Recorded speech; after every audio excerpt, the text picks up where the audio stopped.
Hey everyone, welcome back, and we're now moving on to question 22 in the 2019 F=MA B test. The question reads, the bruise threshold for a fruit is the largest height it can be dropped from rest without bruising. The bruise threshold of a 0.2 kilogram apple on steel is 10 centimeters. Suppose that it always takes 0.1 seconds after impact for the apple to fully stop, and that 4 square centimeters of the apple comes into contact with the surface during the impact. What minimum average pressure is required to cause the apple to bruise? Basically, this question is just asking what is the average pressure during this time?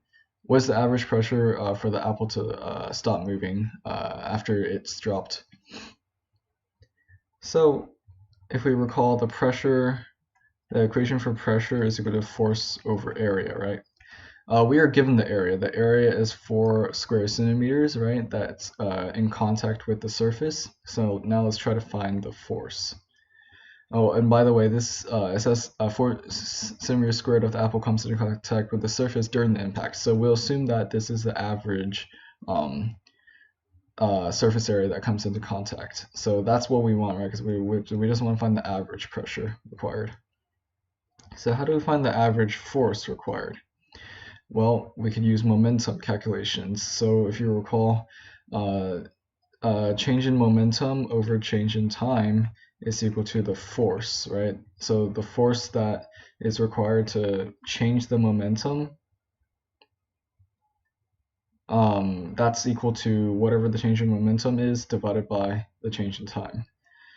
So if we want to find the average of that force, then we would just do the entire, it's kind of like if you have a graph of force over time, how would you find the average? Sorry, not force over time. If you had a graph of momentum in time, and you had some like graph like this, how would you find the average slope? You just take the beginning point and the end point, and then just subtract the two p's and divide by subtract the two times, right? And that gives you the average slope, and the average slope again is the force. So what is the beginning pressure and what is the end pressure? I think it's actually easier if we just think about the pressure, sorry, not pressure, the momentum.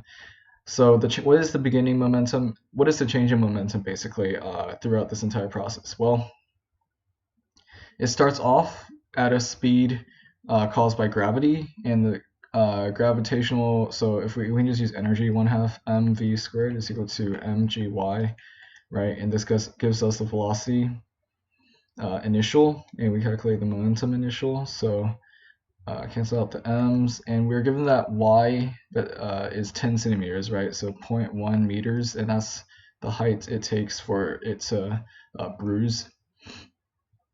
So g is 10, right? And 10 times 0.1 is just 1. So it's 1, and then multiply by 2 on both sides and take the square root, and that's the velocity that it reaches at the bottom right before it hits the steel. So we know that the change in momentum is mass times root 2, right? Because root 2 minus 0 technically, because the momentum is changing from root 2 to 0, right?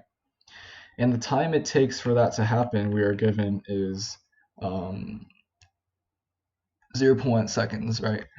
Sorry, 0.1 seconds is how long it takes for it to stop moving. So 0.1. So then we just simply divide these two and we get the average force. And mass is given to us as 0.2. So 0.2 divided by 0.1 is 2.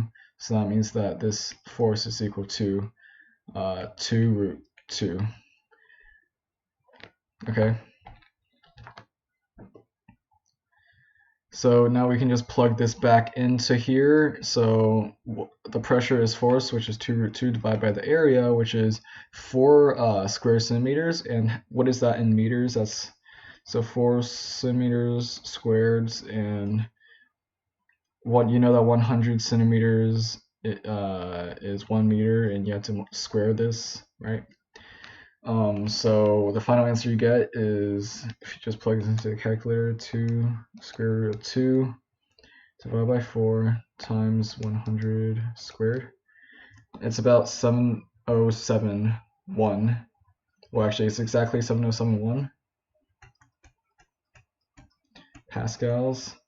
And that rounds approximately to answer choice C.